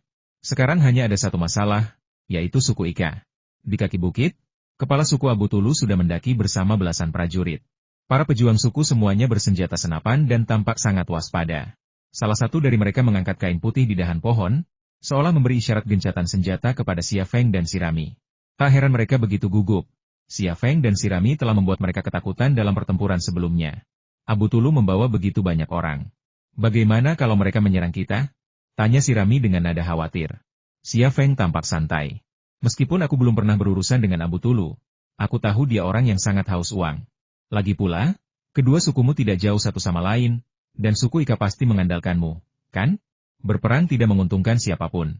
Lagi pula, aku akan memberi mereka 400.000, yang lebih dari cukup untuk membeli perdamaian.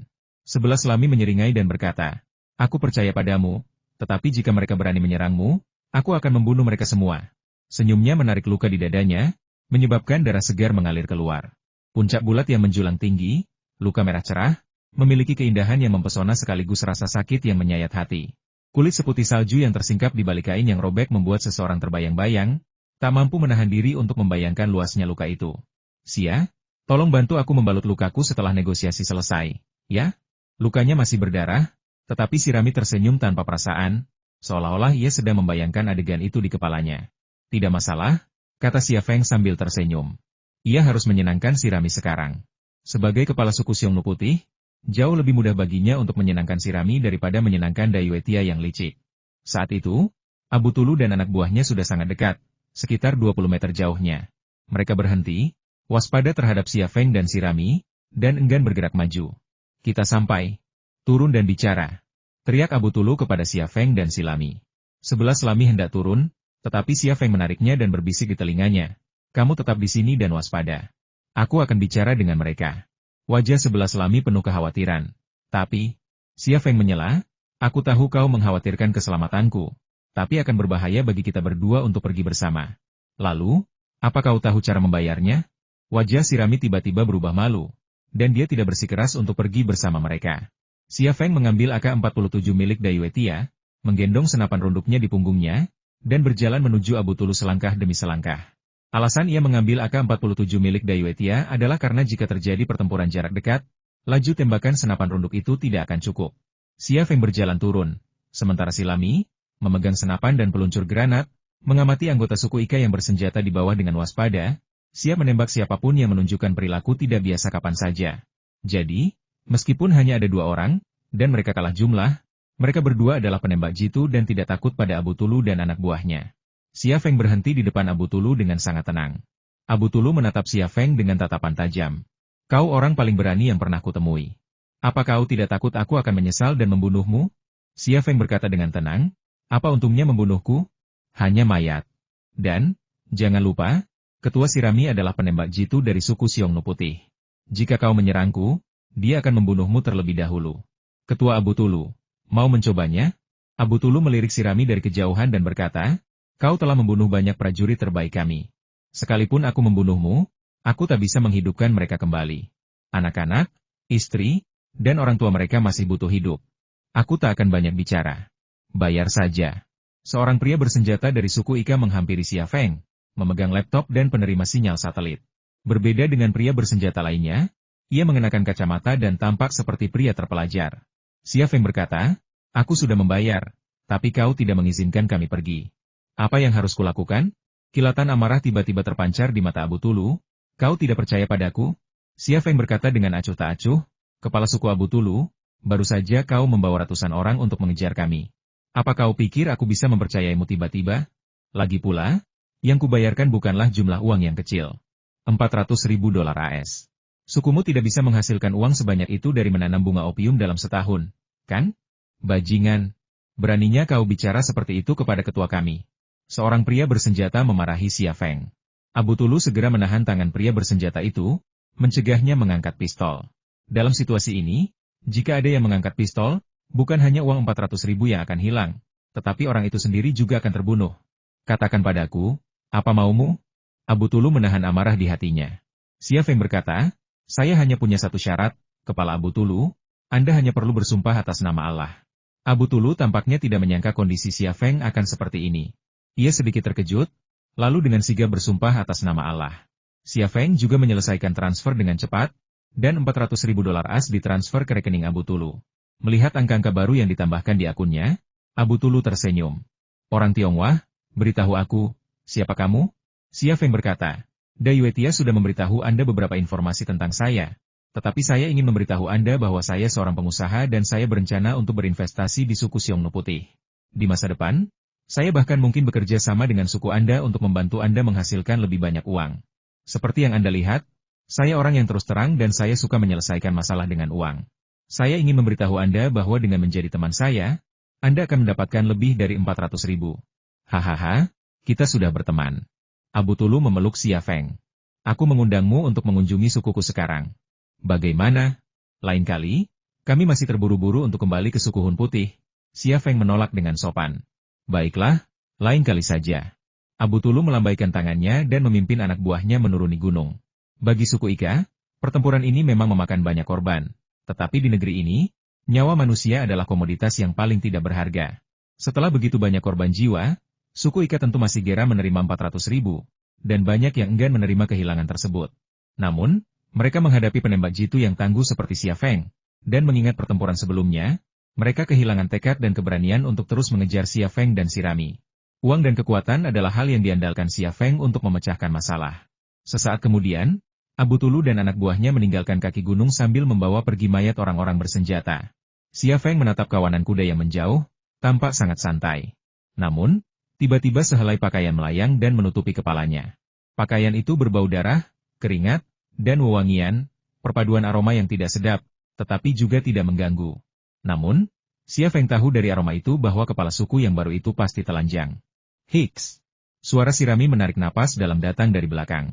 Xia Feng menanggalkan pakaiannya dan berbalik. Benar saja, tak sehelai kain pun tersisa menutupi tubuh bagian atas Sirami, membuatnya telanjang bulat dan putih, seperti roti yang baru dipanggang. Area dadanya yang besar dan terpapar sinar matahari tampak seperti dua tumpukan salju putih. Sungguh pemandangan yang menakjubkan. Luka di tengah area dada kanannya tidak terlalu dalam, tetapi panjangnya sekitar 5 cm. Apakah akan meninggalkan bekas luka? Sirami sangat khawatir. Ia mengerutkan kening dan tampak sangat aneh. Xia Feng menghiburnya, seharusnya tidak begitu. Duduklah, aku akan membantumu mengatasinya.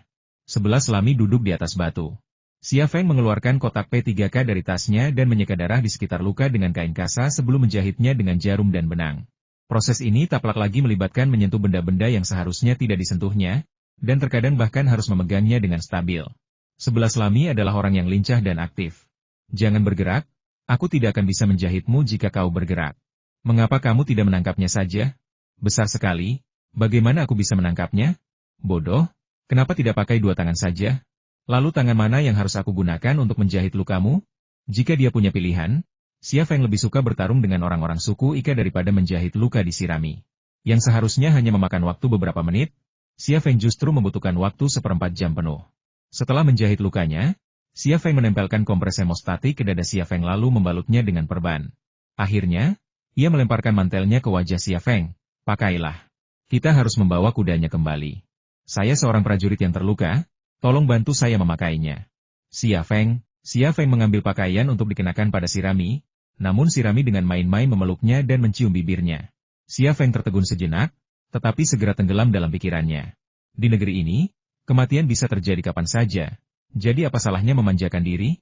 Ia juga tahu bahwa ciuman Shirami ini adalah awal dari hubungan intim antara dirinya dan Shirami. Dan ia juga membutuhkan hubungan seperti ini. Jadi apapun yang Shirami minta, ia akan memuaskannya. Setelah sekian lama, keduanya berpisah. Shirami tersenyum dan berkata, "Kau milikku. Sekarang akulah pemimpinnya. Tak seorang pun bisa menghentikan kita untuk bersama." Senyum masam tersungging di bibir Xia Feng. Tujuannya telah tercapai, tetapi hatinya dipenuhi kesedihan dan rasa bersalah. Setelah menyelesaikan misinya, ia akhirnya akan meninggalkan tempat ini. Bagaimana mungkin ada masa depan untuknya dan Xia Feng? Tunggu sebentar, aku ada urusan lain, lalu kita cari kuda. Shirami berdiri dan berjalan menuju jasad Dayuetia. Sambil berjalan, ia mencabut belati yang membunuh Dayuetia. Xia Feng menatapnya dengan rasa ingin tahu, "Apa yang ingin kamu lakukan?" Penggal kepalanya. Xia Feng langsung terkejut. "Apa?" Namun, Shirami bersikap acuh tak acuh dan berkata, "Saya tidak bisa menjadi kepala suku tanpa kepala Dayuetia. Ini tradisi kami. Jangan khawatir. Jika Anda merasa jijik, jangan menontonnya. Aku akan mencari kuda." Xia Feng berbalik dan pergi. Dia benar-benar tidak bisa menerima hal seperti itu. 3 hari kemudian, suku Hun Putih. Kembalinya Shirami dan Xia Feng, yang membawa pedang Attila, dan kematian Dayuetia, bagaikan 2 bahan peledak yang meledak di seluruh suku, mengirimkan gelombang kejut. Sebagai penembak jitu suku dan yang paling berani dalam setiap pertempuran, Shirami memiliki reputasi tinggi di antara para prajurit, yang mendukungnya sebagai kepala suku baru, sesuai tradisi. Namun, para pendukung Dayuetia juga menyuarakan keraguan dan penentangan. Untuk sementara waktu, kedua belah pihak berselisih, dan ketegangan memuncak.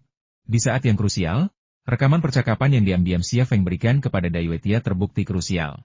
Dayuetia, kepala suku Hun Putih, berniat mengkhianati Xia Feng, yang sedang membantu mereka mengambil relik suci tersebut, kepada Amerika, dan telah membenarkan penghinaan dan pembunuhan Shirami oleh suku Ika. Terungkapnya percakapan Dayuetia dengan Abu Tulu menimbulkan kegemparan di dalam suku. Suara-suara keraguan dan pertentangan pun terbungkam, dan Shirami pun dengan sendirinya menjadi kepala suku yang baru. Para lelaki di suku tersebut mulai menyembelih babi dan domba sebagai persiapan untuk upacara pelantikan kepala suku baru. Xia Feng juga melaporkan kemajuan misi tersebut kepada Si Boren menggunakan telepon satelit di suku tersebut. Maksud mereka, "Kita pulang dan kau tinggal?" Tang Yuyan tidak berbicara sampai Xia Feng selesai berbicara dengan Si Boren. Matanya penuh kekhawatiran.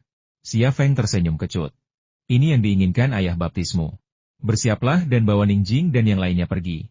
Long Bing dan kakakmu akan menjemputmu. Sedangkan aku, jangan khawatir. Aku akan pulang setelah menyelesaikan misiku. Tetapi bagaimana orang lain bisa yakin akan keselamatanmu di sini sendirian?" "Tidak apa-apa, aku akan berhati-hati," kata Xia Feng. "Apakah kamu tinggal di sini untuk menyelesaikan pekerjaan yang belum diselesaikan Ningjing dan yang lainnya?" Tang Yuyan berpikir keras dan langsung menebak tempat yang tepat. Xia Feng mengangguk. "Ya, ini perintah ayah baptismu. Aku satu-satunya yang bisa melakukan ini. Aku tidak punya pilihan selain melakukannya. Aku bisa tinggal dan membantumu. Setelah pekerjaan itu selesai, kita bisa pergi bersama," kata Tang Yuyan. "Saran ini sepertinya bagus. Memiliki bantuan selalu lebih baik daripada tidak mendapatkan bantuan sama sekali." Xia Feng agak ragu untuk menyetujuinya.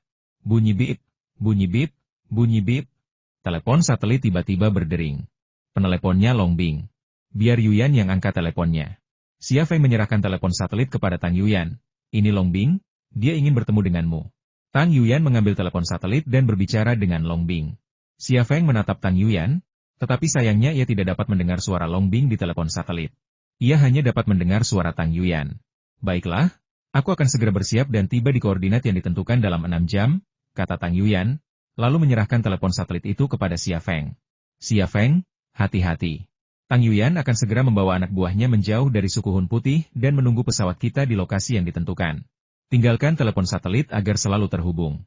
Setelah misi selesai, segera mundur," terdengar suara Long Bing. "Baiklah." Xia Feng menutup telepon. "Aku harus segera pergi, atau aku tidak akan bisa sampai di bandara." Tang Yuyan menatap Xia Feng, dengan sedikit keraguan di matanya.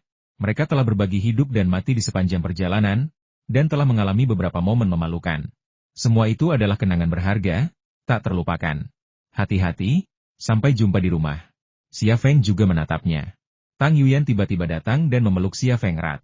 Lengan yang kuat, pelukan hangat dan lembut, serta aroma harum yang tercium membuat Xia Feng sedikit gugup. Ia ragu apakah harus mengulurkan tangan dan memeluk pinggangnya. "Berjanjilah padaku, Kembalilah hidup-hidup. Tang Yuyan membisikkan ini di telinga Xia Feng, lalu melepaskannya. Xia Feng akhirnya sadar dan mengangguk tanpa sadar. Beberapa saat kemudian, Ning Jing dan beberapa pakar Tiongkok berkumpul dan bersiap meninggalkan suku bersama Tang Yuyan. Kamu tidak pergi? Ning Jing menatap Xia Feng dengan heran setelah mendengar dia tidak pergi. Ada banyak wanita Xiongnu putih yang mengawasi di dekatnya. Tetapi Xia Feng tidak khawatir apakah mereka bisa mengerti bahasa Mandarin. Ia berkata, aku ingin tinggal dan menyelesaikan pekerjaan yang belum kau selesaikan. Kalau begitu, aku akan tinggal dan menyelesaikannya bersamamu. Ini keahlianku dan aku bisa membantu. Tidak, kau harus pergi. Ini perintah dari atasan. Banyak orang telah gugur saat mencoba menyelamatkanmu. Semuanya sudah diatur oleh atasan, dan jika kau tidak pergi, rencananya akan berantakan. Apa kau masih mau mencari masalah dan meminta seseorang menyelamatkanmu lagi? Nada bicara Xia Feng serius. Aku. Ning Jing merasa dirugikan, tetapi dia juga merasa apa yang dikatakan Xia Feng masuk akal. Hatinya dipenuhi kontradiksi. Jangan konyol, kembalilah, aku akan baik-baik saja. Aku akan menjemputmu saat kau kembali. Nada bicara Xia Feng melunak. Kau harus kembali. Ning Jing tiba-tiba memberanikan diri dan memeluk Xia Feng. Tangannya yang lembut memeluk pinggang Xia Feng erat-erat. Ia wanita yang lembut. Xia Feng lebih tinggi satu kepala darinya. Ia tampak lebih kecil dalam pelukan Xia Feng. Dan perasaan menjadi seperti burung kecil terasa sangat jelas. Di sampingnya, alis Tang Yuyan sedikit berkerut, lalu senyum masam tersungging di bibirnya. Ia pernah memeluk Xia Feng sebelumnya. Dan kini arkeolog perempuan ini melakukan hal yang sama. Ia tiba-tiba teringat sebaris lagu lama berapa banyak saudari baik yang kau miliki? Xia Feng merasa malu dengan pelukan Ning Jing. Ia menyadari tatapan aneh dari Tang Yuyan dan para wanita Xiongnu putih di sekitarnya. Di suku ini, hampir semua orang tahu bahwa ia adalah pria dari kepala suku baru, Sirami. Dengan Ning Jing memeluknya seperti ini, bagaimana mungkin para wanita ini tidak penasaran dengan hubungan mereka? Bang bang bang. Suara tembakan tiba-tiba memecah keheningan dan membuat Ning Jing ketakutan. Ia pun buru-buru melepaskan Xia Feng dan pergi melihat apa yang terjadi. Orang yang melepaskan tembakan itu adalah Sirami. Tong Yanha tampak kesal dan berkata, aku sudah mengizinkanmu pergi dari sini, kenapa kau tidak pergi saja? Kalau tidak pergi, tinggal saja dan beri makan domba-domba. Para perempuan di suku itu semua tersenyum penuh kemenangan. Mereka jelas tahu mengapa kepala suku yang baru marah. Memang benar. Kepala suku yang baru hanya punya satu laki-laki. Jadi bagaimana mungkin ia membiarkan perempuan lain memeluknya? Ayo pergi. Tang Yuyan bereaksi cepat, menarik Ning Jing, berbalik, dan pergi. Ning Jing balas menatap Xia Feng. Matanya dipenuhi keengganan. Xia Feng melambaikan tangannya, memberi isyarat agar dia segera pergi. Tang Yuyan memimpin beberapa ahli menyusuri sungai dan perlahan menghilang dari pandangan. 11 lami menghampiri Xia Feng, menggenggam tangannya, dan berkata sambil tersenyum, mari kita menari bersama untuk merayakannya. Xia Feng tersenyum dan berkata, tarian apa? Aku tidak tahu cara menari. Kamu akan segera mempelajarinya. Sangat mudah. Si lami mulai berdansa dengan Xia Feng. Tariannya memang sederhana menghentakkan kaki, melompat, dan berputar mudah dipelajari, seperti tarian Guo Zhuang Tibet. Tak lama kemudian, para prajurit wanita suku itu ikut menari, menembakkan senjata mereka ke udara sambil menari. Suara tembakan yang memekakan telinga menggema, dan area dada, besar maupun kecil, bergetar tanpa henti. Sebagai satu-satunya pria yang berpartisipasi, Xia Feng merasakan sensasi yang sungguh aneh. Ia bahkan khawatir gelombang perempuan itu akan tiba-tiba menyerbu ke arahnya dan menenggelamkannya. Kepala Dayuetia ditempatkan di dalam peti kayu, bersama seekor kuda tua. Suku Xiongnu adalah suku berkuda, dan mengubur kuda setelah kematian merupakan simbol status dan kedudukan. Meskipun Dayuetia dibunuh dan dipenggal oleh Sirami, pemakamannya berlangsung megah. Malam tiba, dan upacara serta perayaan pun berakhir. Xia Feng telah minum cukup banyak kumis buatan suku, dan merasa sedikit pusing. Dua prajurit wanita dari suku tersebut membantunya masuk ke kamar, membaringkannya di tempat tidur, dan melepas sepatu serta kaos kakinya. Xia Feng sebenarnya tidak ingin mereka melayaninya, tetapi ia tak kuasa menolak kedua wanita kekar itu. Saat mereka melepas sepatu dan kaos kakinya, mereka meraba-rabanya, meninggalkannya dalam keadaan kebingungan. Setelah kedua prajurit suku itu pergi, Xia Feng melihat sekeliling ruangan. Itu bukan kamar Sirami, kamar itu jauh lebih luas dan mewah. Ia kemudian menemukan beberapa pakaian dan barang-barang Dayutia lainnya. Ini adalah kamar Dayutia. Xia Feng merasa lega setelah memikirkannya. Sirami sekarang adalah kepala suku, jadi tentu saja ia tidak bisa lagi tinggal di rumah kecil kumuh yang dulu ia tinggali. Wajar baginya untuk tinggal di rumah mantan kepala suku. Ini juga merupakan simbol statusnya. Xia Feng menggeledah ruangan sebentar dan akhirnya menemukan sebuah buku tua di dalam laci. Sampulnya terbuat dari kulit binatang yang telah diberi perlakuan anti korosi, dan kulitnya dilapisi minyak. Terlepas dari keausan parah di sudut-sudutnya, bagian lain buku masih dalam kondisi baik. Teks di sampulnya berbahasa Xiongnu kuno, bahasa yang tidak dikenali Xia Feng. Karena penasaran, ia membuka halaman-halamannya. Kertasnya sudah tua dan menguning, tetapi teks dan gambarnya masih terbaca. Sayangnya, teks di dalamnya juga berbahasa Xiongnu kuno, bahasa yang tidak dikenali Xia Feng. Kemudian, Xia Feng menemukan sebuah peta yang digambar tangan di dalam buku tersebut. Setelah mengamati lebih dekat, ia terkejut karena ternyata itu adalah peta reruntuhan kota kuno. Peta tersebut menunjukkan tembok kota, istana, dan jalan-jalan, serta gudang penyimpanan senjata dan area tempat tinggal dan latihan para prajurit. Tiba-tiba, pandangannya terpaku pada pola istana. Mata kirinya sedikit berkedut, dan sebuah pola yang tersembunyi di balik ubin tiba-tiba membesar dan memasuki pandangannya. Melihat pola yang tersembunyi di balik ubin dengan jelas, ia langsung tertegun. Polanya terdiri dari dua huruf, AE. Ini, imajinasi Xia Feng membesar tanpa batas, tetapi tidak ada apa-apa di dalamnya. Semua pikirannya tertelan olehnya, dan ia tidak dapat memahaminya sekeras apapun ia mencoba. Xia Feng tiba-tiba terbangun oleh suara langkah kaki. Ia segera mengembalikan buku kuno itu ke tempatnya, lalu bergegas kembali ke tempat tidur. Pintu terbuka dan Shirami masuk.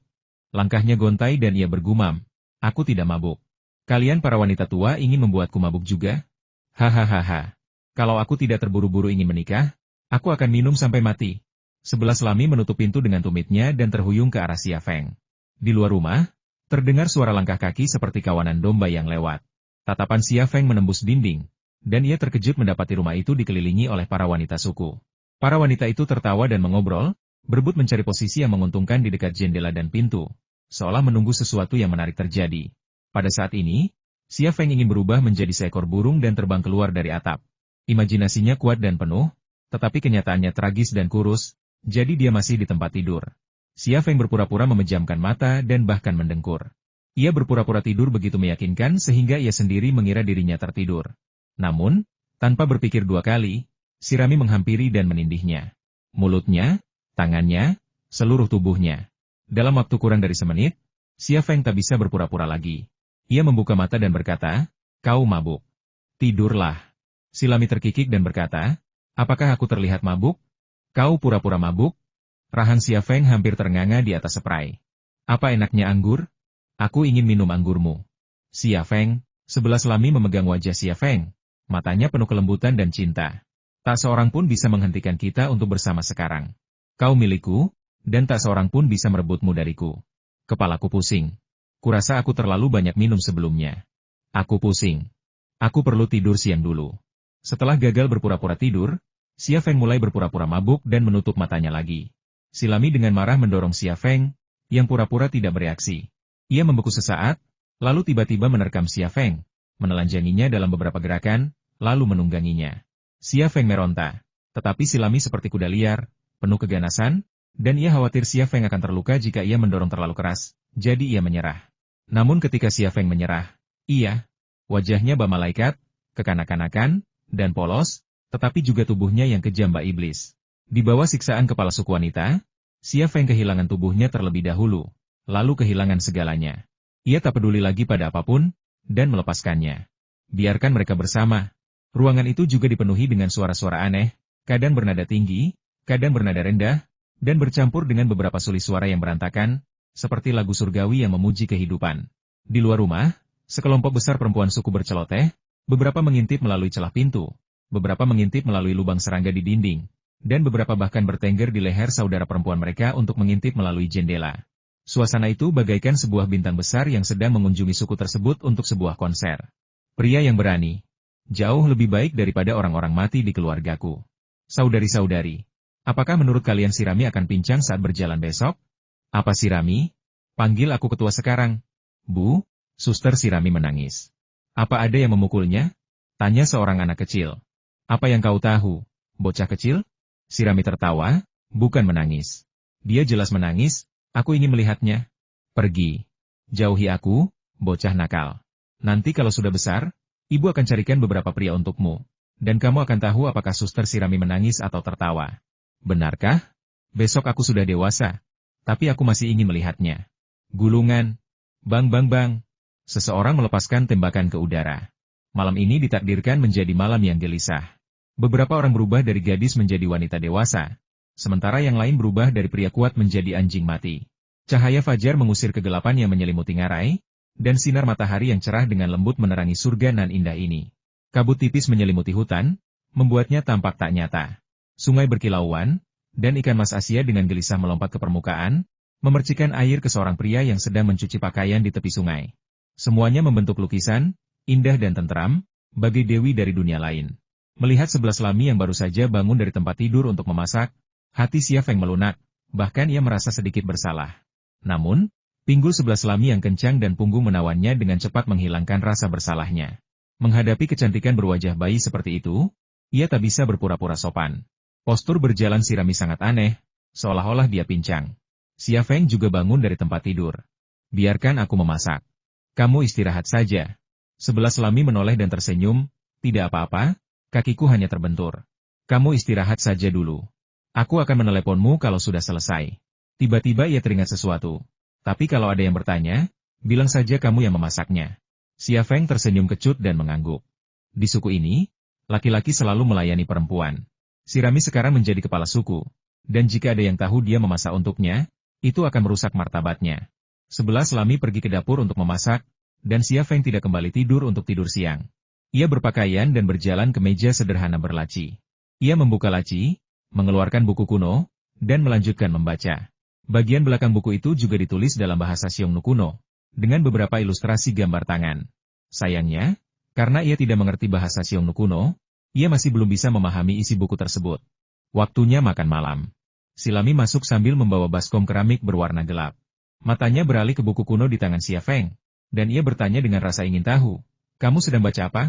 Kali ini, Xia Feng tidak menyembunyikan buku itu. Ia mengambil buku kuno itu dan berjalan mendekat. Aku menemukan sebuah buku. Pasti peninggalan Dayuetia. Tapi aku tidak mengenali huruf-huruf Xiongnu kuno di dalamnya. Kau mengenalinya? Aku tahu beberapa. Coba kulihat. Silami mengambil buku kuno itu dan mendesak, cepat makan sarapanmu selagi hangat. Xia Feng melirik ke dalam mangkuk keramik dan hanya menemukan beberapa ubi jalar matang, beberapa kentang matang, dan sepotong roti pipih. Ini adalah sarapan suku, satu-satunya makanan bagi kepala suku, belum lagi seluruh anggota suku. Melihat makanan ini membuat hati Xia Feng sakit, dan ia merasa sedikit gelisah. Melihat Xia Feng tak bergerak, 11 lami berkata lagi kalau kau mau makan daging, aku akan minta tolong. Untuk makan siang, aku akan menyembelih domba untukmu. Tidak, tidak, tidak, ini enak. Biji-bijian utuh baik untuk kesehatanmu. Xia Feng mengambil ubi rebus dan mulai mengunyahnya. Ia juga pernah mengalami masa-masa sulit. Makanan yang ia makan di lokasi konstruksi lebih buruk daripada makanan babi, tetapi ia masih bisa bertahan hidup. Ia tidak akan meremehkan makanan yang diberikan Sirami hanya karena sukunya miskin. Ia bukan tipe orang yang membenci orang miskin dan mencintai orang kaya. 11 lami membolak-balik buku kuno itu dan berkata dengan santai, ini buku dari suku kami. Kudengar dari nenekku bahwa buku ini mencatat sejarah suku Xiongnu kami. Kau tahu, Raja Xiongnu yang agung, Attila, mendirikan sebuah dinasti yang kuat. Meskipun gagal, periode itu adalah periode kejayaan kami. Selain sejarah, apalagi yang dikatakannya? Silami membalik halaman dan segera menemukan cetak biru kota kuno yang digambar tangan. Ia mempelajarinya cukup lama sebelum berkata, cetak biru itu juga mencatat kota-kota yang dihuni dan dibangun oleh nenek moyang kita. Lihat, kota ini tempat kita bertemu. Namanya Baima Tomorrow City. Konon katanya ada harta karun, tapi kita sudah menggali di banyak tempat dan belum menemukannya. Ternyata reruntuhan kota kuno itu dulunya disebut Baima Tomorrow City. Nama yang aneh. Apa selanjutnya? Apa selanjutnya? Silami terus membolak-balik halamannya. Beberapa upacara dan perayaan pengorbanan besar, serta deskripsi tokoh-tokoh penting, seperti pangeran dan putri. Lihat ini, katanya sambil menunjuk seorang wanita di beberapa halaman terakhir. Putri Yongmei yang legendaris, Zhu Xuanyue, katanya sambil tersenyum. Dari namanya, Anda mungkin bisa menebak bahwa dia orang Han, sama seperti Anda. Hehe, nenek saya sangat menyayanginya dan sering bercerita tentang Putri Yongmei. Nama keluarga Zhu bukankah itu sama dengan nama kaisar dinasti Ming? Dan dia seorang putri. Xia Feng langsung teringat kompas dinasti Ming. Pikirannya diam-diam menjadi aktif, menghubungkan setiap orang, setiap peristiwa, setiap hal penting. Pikirannya seolah menggambar diagram hubungan koeksistensi manusia, peristiwa, dan benda. Tetapi diagram itu masih kabur dan sulit dilihat dengan jelas. Hei, apa yang kau lamunkan? Silami menatap Xia Feng sambil tersenyum. Seolah-olah dia sedang melihat ubi jalar yang sudah dimasak, seolah-olah dia ingin melahapnya. Bukan apa-apa. Xia Feng akhirnya tersadar. Ia melanjutkan, apalagi yang tertulis di buku itu? Tentang Putri Yongmei. Oh, dan nenekmu? Cerita apa saja yang beliau ceritakan tentang Putri Yongmei? Ceritakan semuanya padaku. Aku ingin tahu. Aku lapar, kata Silami genit, sambil mengerucutkan bibir cerinya. Meskipun ia penembak jitu terkuat di suku Xiongnu Putih, seorang pembunuh tanpa jejak, di hadapan Xia Feng, ia tetaplah seorang gadis berusia 18 tahun, jadi ia tak bisa menahan diri untuk bersikap genit di hadapan Xia Feng. Xia Feng mengupas ubi rebus untuknya dan menyuapinya, sebuah isyarat kasih sayang yang luar biasa. Ia telah menemukan petunjuk penting. Apa yang diketahui Sirami terlalu penting baginya. Bukan hanya memberinya makan, bahkan memandikannya pun tak akan jadi masalah. Sebelah Lami tersenyum manis dan memakan ubi jalar yang diberikan Xia Feng. Ia tampak sangat bahagia. Cepat dan beritahu aku, desak Xia Feng. Nenekku. Sebelum dia bisa menyelesaikan kalimatnya, dia tersedak. Xia Feng segera menepuk dadanya untuk membantunya menelan. Tepukannya membuat benda itu bergoyang dramatis, menciptakan riak yang indah. Akibatnya, diagram hubungan yang ia gambarkan di kepalanya berubah menjadi gambar dua benda melingkar, membuatnya kebingungan. Buku itu mengatakan bahwa kota masa depan Baima dibangun oleh Putri Yongmei. Pembangunannya memakan waktu 10 tahun, dan ia meninggal di kota ini, tetapi tidak ada catatan tentang makamnya. Buku itu mengatakan bahwa itu adalah pertanda buruk, jadi tidak ada yang tahu di mana letaknya. Mengapa Putri Yongmei datang ke sini untuk membangun kota? Xia Feng sangat penasaran. Sebelah Lami menggelengkan kepalanya. Aku pernah menanyakan pertanyaan yang sama kepada nenekku. Katanya karena cinta. Dia jatuh cinta pada seorang pangeran dari suku Xiongnu kami, tapi mereka tidak berakhir bersama. Kisah cinta yang mengharukan, tapi aku tidak percaya. Kisah seorang putri dan seorang pangeran adalah yang paling tidak bisa dipercaya. Xia Feng tidak setuju. Banyak peristiwa sejarah yang tercatat dalam buku sejarah belum tentu benar, karena sejarah ditulis oleh para pemenang.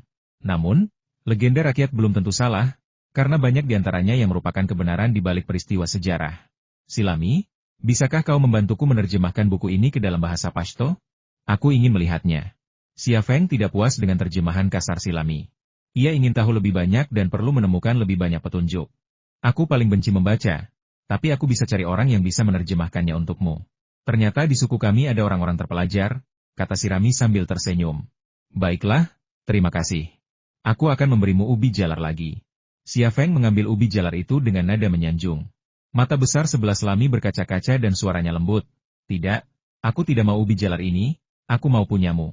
Ubi jalar di tangan Xia Feng jatuh ke selangkangannya. Matahari bersinar di jalan, dan setiap sinar matahari seperti peri yang menari. Menari di antara pepohonan, di air, dan di tubuh orang-orang. Ketua, apa kau pincang? Postur berjalanmu terlihat aneh. Seorang perempuan dengan pistol di punggungnya menyapa Sirami dengan seringai di wajahnya. Oh, aku memang tidak sengaja terkilir. Wajah Sirami sedikit memerah. Ketua, kaki Anda terkilir karena rumput, ya?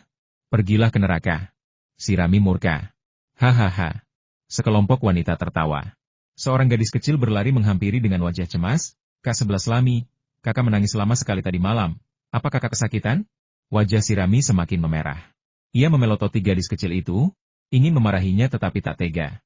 Ia merasa sangat malu. Para wanita tertawa lagi, sangat bahagia. Ketika Dayuetia masih menjadi kepala suku, mereka tidak berani membuat lelucon seperti itu kepada Dayuetia. Tetapi Sirami berbeda. Dahulu, Sirami adalah harta karun yang hidup di suku tersebut, dan banyak perempuan yang menyaksikannya tumbuh dewasa, sehingga mereka berani membuat lelucon seperti itu kepadanya. Xia Feng tentu saja menjadi sasaran ejekan. Para wanita menggodanya, mengatakan berbagai macam hal. Ia tidak suka lelucon itu, tetapi ia tidak keberatan, dan tentu saja tidak marah. Ia merasa para wanita di suku itu memiliki aura yang sederhana dan alami yang membuat mereka merasa ramah. Sesaat kemudian, Xia Feng dan Silami menunggang kuda perang mereka, ditemani beberapa prajurit suku perempuan, menuju kota Baima masa depan. Setelah menyelesaikan masalah Dayuetia, Xia Feng dapat menjelajahi kota kuno tersebut tanpa harus menyelesaikan pembangunan pembangkit listrik tenaga air. Bahkan, ia telah menukar izin ini dengan Silami dengan ubi jalar saat sarapan. Kuda-kuda itu berlari kencang menembus hutan, dan kabut perlahan menghilang tertimpa sinar matahari.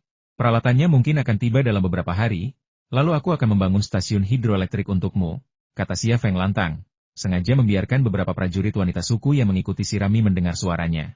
Aku juga berencana untuk berinvestasi padamu dan membantumu hidup sejahtera. Bisakah kami makan daging kambing setiap hari?